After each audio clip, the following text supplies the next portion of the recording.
अब चंद्र ग्रहण का दूसरा वीडियो कंटिन्यूएशन में। पहले वीडियो में हम मेष, वृष, मिथुन और कर्क पर चर्चा कर चुके हैं, जिसका वीडियो लिंक हम इसके डिस्क्रिप्शन बॉक्स में डाल देंगे, उसे भी आप देख सकते हैं।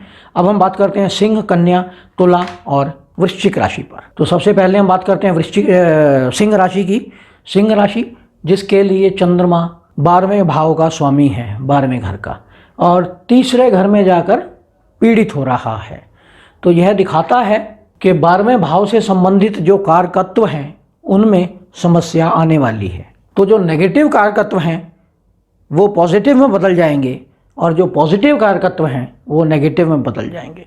जैसे यहाँ से हम खर्चा देखते हैं, बेवजह के खर्चे आने लगते हैं तो उनमें कमी आएगी। यहाँ से हम मोक्ष देखते हैं तो उसको प्राप्त करने में आपको कठिनाई होगी, क्योंकि चंद्रमा जो हमारे मन का कारक है वह पीड़ित है, वह आपको मोक्ष की तरफ नहीं जाने देगा। इसी प्रकार तीसरे घर में जब चंद्रमा बैठे हुए हैं तो तीसरे भाव से हम छोटे भाई बहन और आपका इच्छाओं को देखते हैं। तो यहाँ से यह 10वां घर बनता है, यानी 10वें भाव का स्वामी लगन में जाकर पीड़ित हो गया है। तो छोटे भाई बहनों के लिए यह समस्या उत्पन्न कर सकता है, उनके प्रोफेशन से संबंधित। इसी प्रकार अगर हम राहु की बात करें तो राहु 9वें भाव में अच्छे रिजल्ट देता है। राहु 9वें भाव में बैठकर व्यक्ति को तीर्थ यात्रा कराता है, धर्म की ओर उसका झुकाव उत्पन्न करता है। साथ ही वहाँ सूर्य भी बैठा हुआ है, तो सूर्य के यहाँ बैठने के कारण आपके भाग्य में उन्नति होती है, भाग्य उदय होता है, क्योंकि सूर्य 9वें भाव का कारक भी है और 9वें भाव में उच्च का होकर सूर्य बैठा हुआ है। यहाँ आपके पिता को भी कॉन्फिडेंस मिलता है, उनको ख्याति प्राप्त होती है, नेम फेम मिलता है, पिता के स्वास्थ्य में सुधार होता है। तो इसलिए सिंह लगन वालों के लिए मिला जुला रिजल्ट है चंद्र ग्रहण का। अब हम बात करते हैं कन्या लगन की। तो कन्या लगन की अगर हम बात करें तो 11वें घर का स्वामी दूसरे घर में जाकर अस्त हो गया है। यदि 11वें घर का स्वामी दूसरे में जाता है तो यह एक उत्तम प्रकार का धन योग होता है, लेकिन यहाँ पर यह पीड़ित है।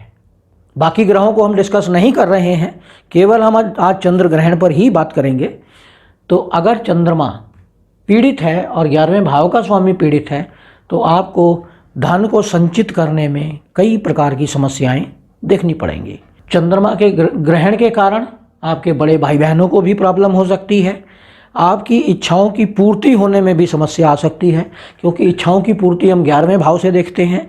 11वां भाव जहाँ से हम धन अर्जित करेंगे तभी तो हम इच्छाएं पूर्ति करेंगे। अगर हम धन अर्जित ही नहीं कर पाएंगे तो इच्छाओं की पूर्ति कैसे होगी। इसलिए कन्या लगन वालों के लिए ग्रहण उत्तम प्रकार का नहीं है, कई प्रकार की समस्याएं उत्पन्न कर रहा है।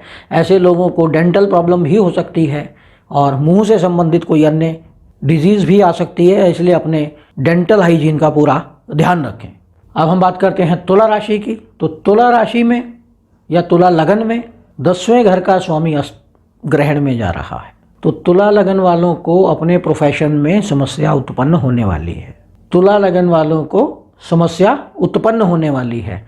लेकिन अगर हम छठे भाव से देखें तो यह पंचम भाव है, छठे से पाँचवां। छठा घर 1, 2, 3, 4, 5।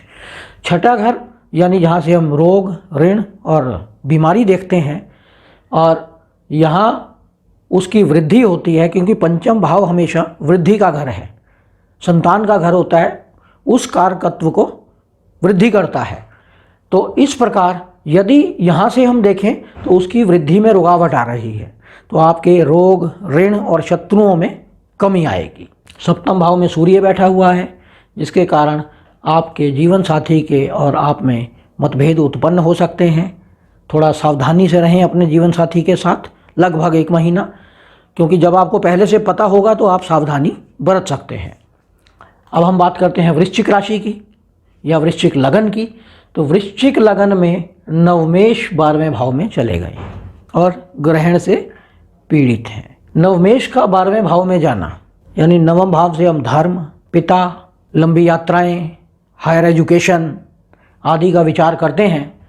तो अगर नवम भाव का स्वामी पीड़ित है और 12वें भाव में जाकर पीड़ित है, तो आप यात्रा, अगर किसी तीर्थ यात्रा पर जाते हैं घर से दूर, तो आप समस्या में फंस सकते हैं, कोई ना कोई समस्या आ सकती है आपके साथ। नवम भाव के स्वामी के ग्रहण में पीड़ित होने के कारण आपके पिता के स्वास्थ्य में भी समस्या उत्पन्न हो सकती है। लेकिन इसमें जो पॉजिटिव है वो छठे भाव में राहु और सूर्य बैठकर शत्रु हंता योग बना रहे हैं, आपके शत्रुओं का नाश कर रहे हैं। छठे भाव में जब भी राहु बैठता है आपको पराक्रमी बनाता है, क्योंकि राहु छठे में बैठकर दशम भाव को देखता है, आपको ऊर्जावान करता है, आपको नए नए प्रकार के आइडियाज़ देता है अपने प्रोफेशन से संबंधित।